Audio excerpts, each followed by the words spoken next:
The King's Indian is a great opening for beginners to play as black. It can be played with the same first 5 moves against almost any white opening. It is a system that allows changing the order of the moves to some extent.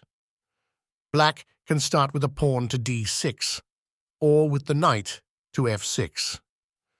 This discourages an early e5 from white. Starting with nf6 runs into the Alekhines' defense, which has its own variations. Remember that for this opening, white's moves don't matter. Now we make room for the bishop. This move is called fianchetto.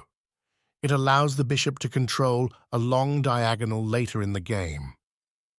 And finally, the castle, leaving black with a solid start.